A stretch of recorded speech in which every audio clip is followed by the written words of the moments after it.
Hey guys, Matthew Boxler here. I had I had an interesting request from Paulo, he's the creative director on one of my gaggles, and he came up to me with this question, and he said, "Matt, I'm the submissive one in my relationship. Now what do I do?" So he was like acknowledging this energy where, like, okay, this is interesting because Paul has got a lot of tools. He's used a lot of these tools where you're in the space of question, and you can actually change things just by asking a question.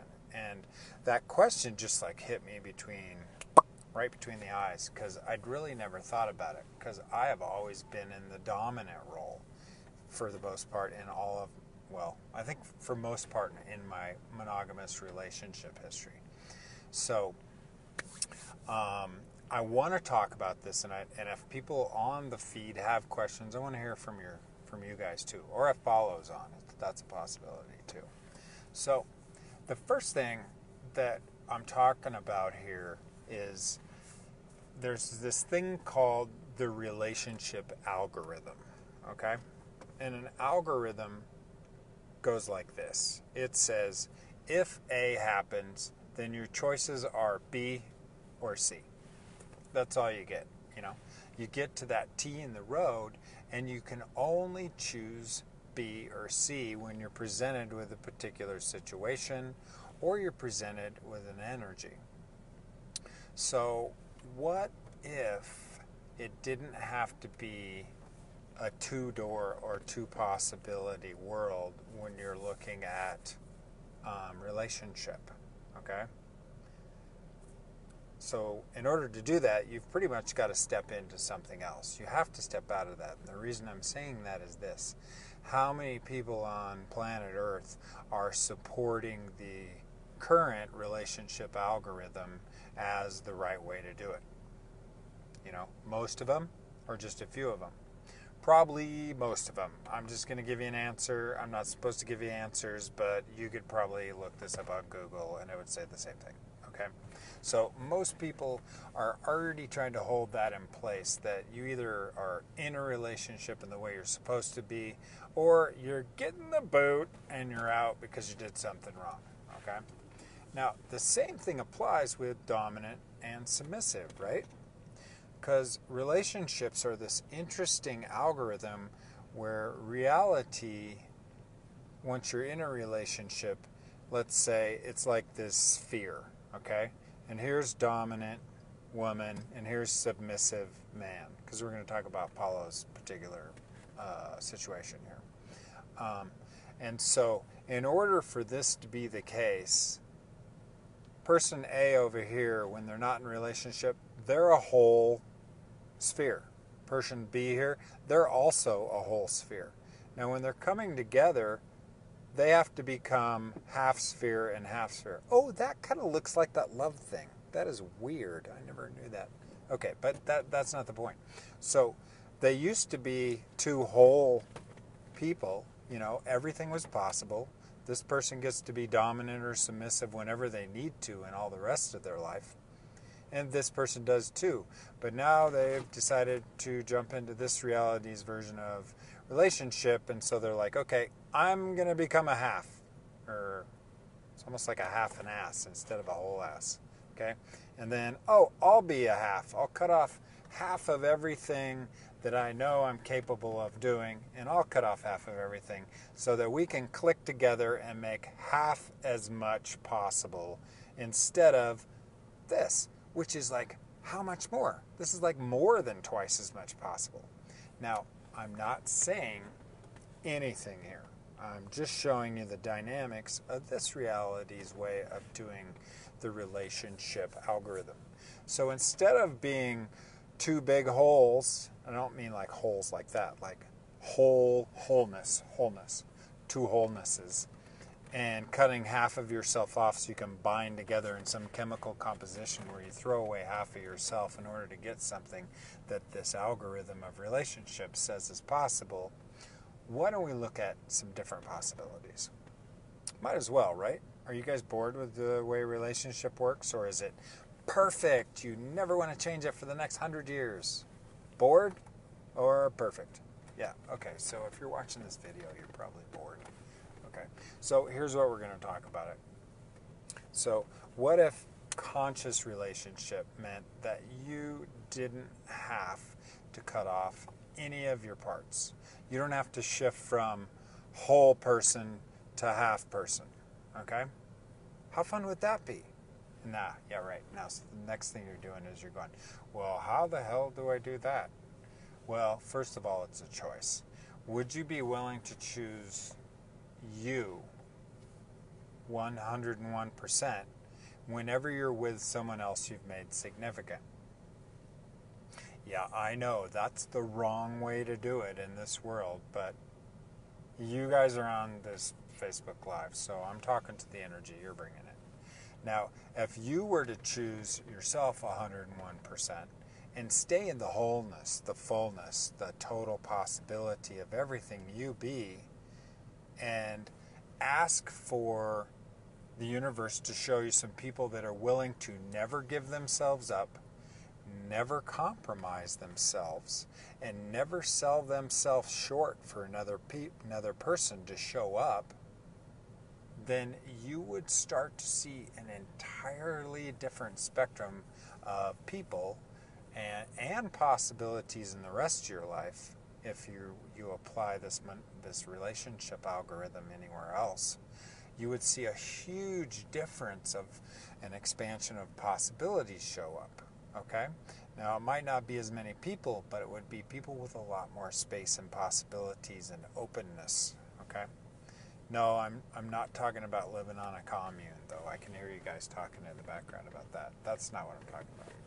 But what if this submissive and dominant role thing was just an interesting point of view? And this is your key tool, okay? So if you are in one of those left half-ass, right half-ass things going on that's just not taking you as far as you know what's possible, the first thing you want to do is be an interesting point of view about all the points of view that I have about this communion or relationship. And for those of you folks who have tools, like the Access Consciousness tools, like the most powerful tool in the universe, the clearing statement, you want to use that next. And if you haven't, and you're new to this, go to theclearingstatement.com, and Dr. Dane here will give you a wonderful definition of what the clearing statement does. I'll give you the shorty, real short, like my attention span sometimes. What are we talking about? Oh, yeah. And that is the clearing statement basically wipes out everything in the background, back there in the back of the truck, that you're hauling around all the time to make sure that your future doesn't look different. You know, it's a little red wagon full of doo-doo that you haul around and wonder why your life stinks. The clearing statement erases that, and it goes like this. Everything that comes up around me and my significant relationship with my partner that's not working for me and that is working for me, I destroy and uncreate. Good, bad, right or wrong, POC and POD, all 9, shorts, boys, and beyonds. Okay, so did you notice a slight shift or change in your reality when I said that big mouthful of words that really doesn't make a lot of sense to most people? Yeah, so the reason for that is, it's this.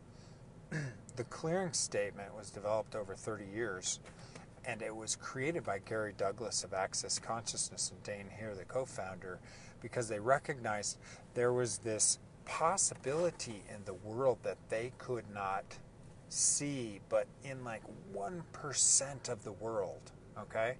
And so they asked the entire universe, all things, all the energy, space, and consciousness, what else is possible here so we can cut loose the past and stop recreating it as the future? And the clearing statement over this 30 years came up. Each of the words, apparently I'm giving you the explanation already, because it was required. Duh.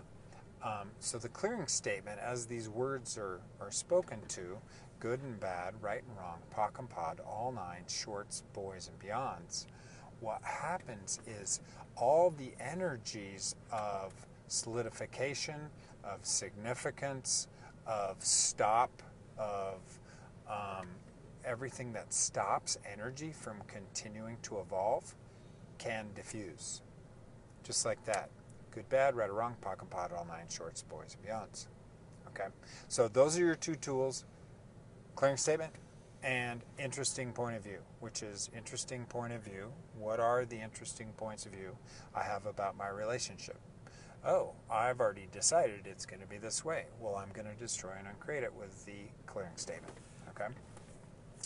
So the next piece to really like directly address Paolo's question was, I'm in a relationship and I'm the submissive. What else is possible? Where do I go next? Well, when you're in that relationship, after you do the two tools we just talked about, probably a lot, if it's been a relationship you've been in for a long time, once you get to that, you need to start asking some questions. Like, okay, what's my partner willing to change here? And it's not like you're going to get a list from God or on tablets or anything. You're just going to have an energetic awareness and ask, is my partner willing to go where I want to go? Okay? You're speaking this from the submissive standpoint, okay? The submissive is the receiver, okay? The dominant is the dictator or something. There may be other definitions, but that's pretty good, right? So one's dictating and one's following through, however that works. It's the polarity insanity of this reality. But as you're looking at it, what you want to do is start asking these questions and lower all your internal defenses. This goes if you're submissive or dictative. I think I made a new word, dictative. Sounds, yeah, I'm not going to go there. And you want to start asking questions that are like from the space of total vulnerability with you. Total honesty. Lower your defenses, lower your barriers, and say, okay, if I was having exactly what I desired to have here, what would I be choosing? So I'm asking myself first, okay? And then I get the energetic of that, okay? You know, maybe it feels really good. It's like, wow, I might be doing something different than I'm doing right now. Or I might be doing the same thing. Okay? And then you want to turn it around and say, okay, what would my partner really be doing here if they weren't, changing their ways to accommodate me? What would they be choosing here? And you can just ask, and you will get the energy, okay? This is how you honor people when you're relating with them, all right? Now, if you get the energy from your partner is significantly different than the energy you'd like to choose, like if what both of you would like to choose is significantly different, please don't talk to them about it. Stay with the energy. This is the big piece here. Communication just creates more communication. It doesn't create like more possibilities.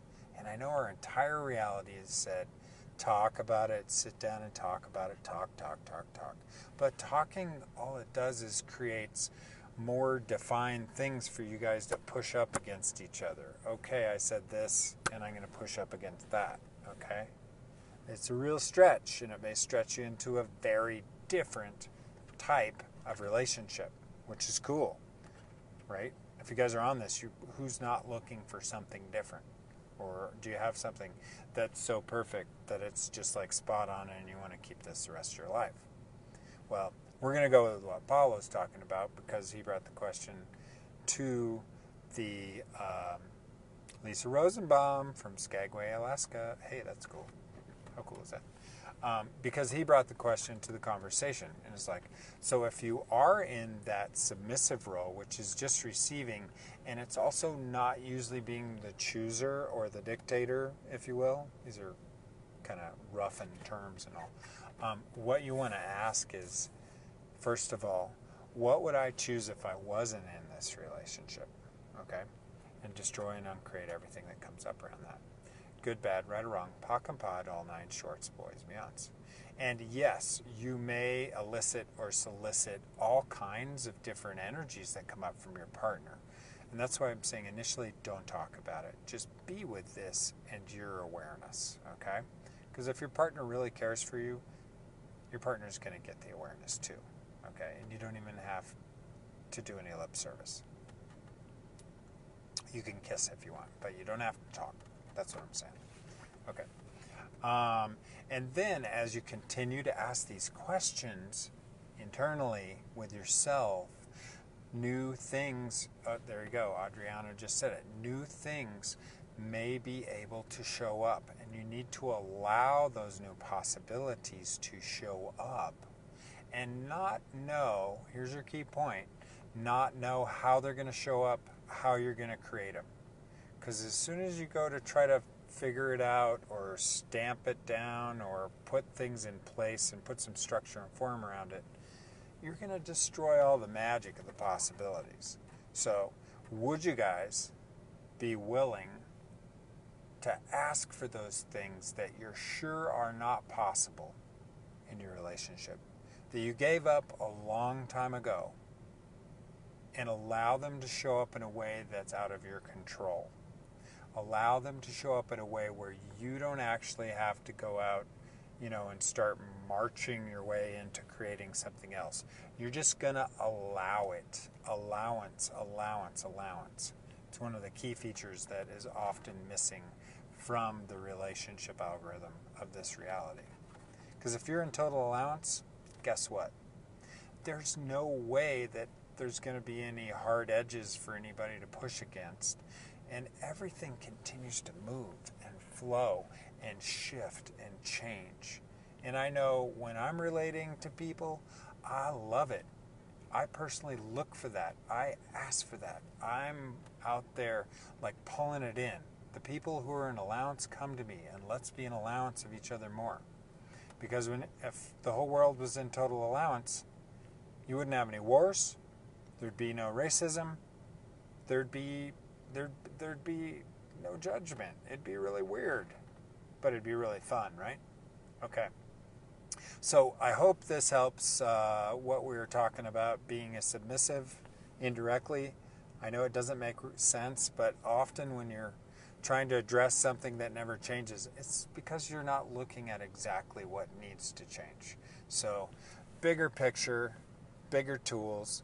If any of this, you can apply to your life right away or share it with someone who's in a similar situation, please do. That's the kind thing to do. And thanks for watching, and we'll see you on the next Facebook Live. Bye, guys. Love you all. See ya.